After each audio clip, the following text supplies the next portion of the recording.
সাৰিঙত যোৰহাট লোকসভা সমষ্টিৰ সাংসদ গৌৰৱ গগৈক আদৰৰ বাবে ব্যাপক প্ৰস্তুতি।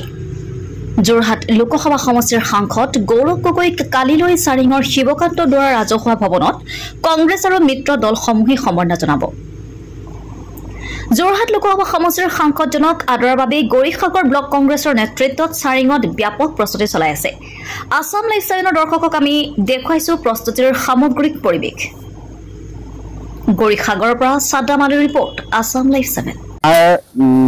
কেৱল অসমৰে নহয়, সৰ্বভাৰতীয় এজন প্ৰিয় নেতাক আজি শিৱসাগৰ জিলাৰ আমাৰ গৌৰীসাগৰ ব্লকৰ অন্তৰ্গত সাৰিঙতে লগ পাবৰ কাৰণে ইতিমধ্যে সমগ্ৰ গৌৰীসাগৰ ব্লকৰ আণ্ডাৰৰ প্ৰায় 12খন পঞ্চায়তৰ এৰিয়াৰ আমাৰ সন্মানীয় ৰাইজসকল অতি উৎসাহিত হৈ পৰিছে। ইতিমধ্যে আমালৈ বিভিন্ন অনুষ্ঠান প্ৰতিষ্ঠানৰ পৰা আমালৈ টেলিফোন কাগজ পত্ৰ আহি আছে। তেখেতসকলে আদৰৰ নেতাগৰাকীক আমাৰ মাজত পাই আদৰণি জনাবৰ কাৰণে, আৰু ইতিমধ্যে আমি জানিব পাৰিছোঁ যে কেইবা হাজাৰ লোকৰ ইয়াত সমাগম ঘটিব। বিশেষকৈ আমি উদ্যোক্তা হিচাপে গৌৰীসাগৰ ব্লক কংগ্ৰেছে এই অনুষ্ঠানটো আমি আয়োজন কৰিছোঁ।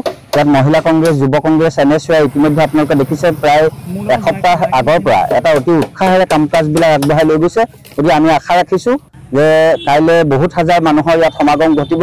প্ৰিয় নেতাগৰাকীক আদৰণি জনাবৰ কাৰণে বহু দল সংগঠন ইয়াত আহি উপস্থিত হ'ব।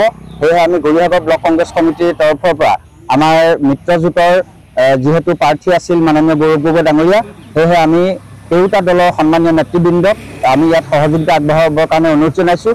আৰু সদৌ চাৰিংবাসী, বিশেষকৈ গৌৰীসাগৰৰ পৰা আৰম্ভ কৰি চাৰিংবাসী ৰাইজৰ আমি সহযোগিতা কামনা কৰিছোঁ। শিৱসাগৰ ব্লক কংগ্ৰেছে শিৱসাগৰ জিলা কংগ্ৰেছৰ নিৰ্দেশত আমি ধুনীয়াকৈ কামখিনি সুচাৰুৰূপে কৰি আছোঁ, প্ৰস্তুতি চলাই আছোঁ। আপোনাৰ চাফ চাফাইকে আদি কৰি গোটেইখিনি কাম হৈ আছে। আৰু আমাৰ 12টা মণ্ডল আছে গৌৰীসাগৰ ব্লক কংগ্ৰেছৰ অন্তৰ্গত। 12টা মণ্ডলৰ প্ৰতি মণ্ডলৰ পৰা কমেও আমাৰ 500কৈ কৰ্মী অহাৰ আমি সংকল্প লৈছোঁ, টাৰ্গেট আছে। আৰু মণ্ডল প্ৰাথমিক আমাৰ কেওটা নিকায়ৰ গোটেইখিনি সংগঠনকে আমি খবৰ খাতি জনাইছোঁ। ব্লক কংগ্ৰেছে সেইখিনি তত্বাৱধান লৈছে। আশা ৰাখিছোঁ কাইলৈ যদি বতৰটো ভাল হয়, যদিও মানে শ্ৰী শ্ৰী শংকৰদেৱৰ তিথিভাগ আছে, তিথি শেষ কৰি ৰাইজ ইয়াত উপস্থিত হ'ব।